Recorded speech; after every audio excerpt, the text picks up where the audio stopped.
Hello, आज आपण निघालोय खोपोलीजवळ 15 मिनिटांच्या अंतरावर असलेल्या ताकई येथील विठ्ठल मंदिर येथील 15 दिवस भरणाऱ्या जत्रेत. तर जत्रा येईपर्यंत भूक लागली म्हणून खोपोलीतील सुप्रसिद्ध सुनील भेळ एन्जॉय करत आम्ही पोहोचलो. सुरुवातीला आम्ही गेलो मोठ्या जहाज राईडवर. आधी राईड हलके हलके सुरू होते, पण जसा स्पीड वाढतो तशी धडधडही वाढते.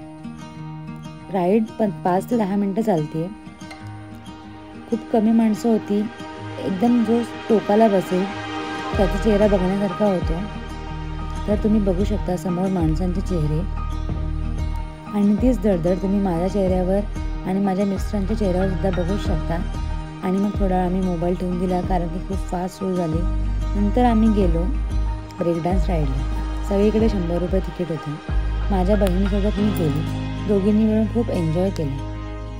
नंतर आम्ही गेलो बंदुकीने फुगे फोडायला. 50 रुपयात 10 राऊंड्स मिळतात.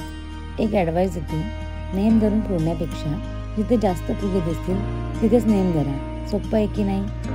नंतर आम्ही थोडं जत्रेत फिरलो, थोडी शॉपिंग केली. खूप काही होतं. 10 रुपयाचे सेल होते.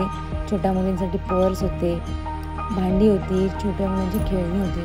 खूप काही होतं, बघण्यासारखं होतं. पण आम्ही जास्त काही न घेता मला फक्त बांगड्या आणि इयरिंग्स घेतले. आणि नंतर मग माझ्यासोबत यायला कोणी तयार नव्हतं, कारण की मला बसायचं होतं टोरा या राईडमध्ये. मी माझ्या मिस्टरांना बोलले, ते म्हणतात मलाही नाही यायचं आहे. मग मी माझ्या बहिणीला विचारलं, ती म्हणते मलाही नाही यायचं आहे. मग गेले पुढे, आणि लकीली मला माझे आत्या आणि वहिनी मिळाल्या. तर त्यांच्याबरोबर होता आमचा सगळ्यांचा लाडका स्वयं, आणि तो ऑलरेडी बसला होता त्या राईडमध्ये. पण त्याला मी विचारलं, बाळा तू परत येतो का? तर मला म्हणलं, हो आत्तू मी परत येतो. मग आम्ही दोघं परत गेलो आणि मस्त एन्जॉय केलो. तिथून खूप सारे राईड्स आम्ही पाहिल्या आणि थोडं पुढे गेलो. तिथून मग आम्ही मोठ्या कुवामध्ये गेलो. तिथे तर भारी तयारी होती. एक महिला आणि एक पुरुष दोघे मिळून बाईक चालवत होते.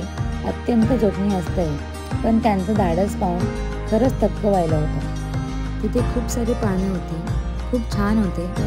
फक्त थोडी रिस्क होती. खूप जास्त घाबरून बसण्यापेक्षा नाही गेलेलंच बरं, म्हणून आम्ही खाली उभं राहूनच ते एन्जॉय केलं.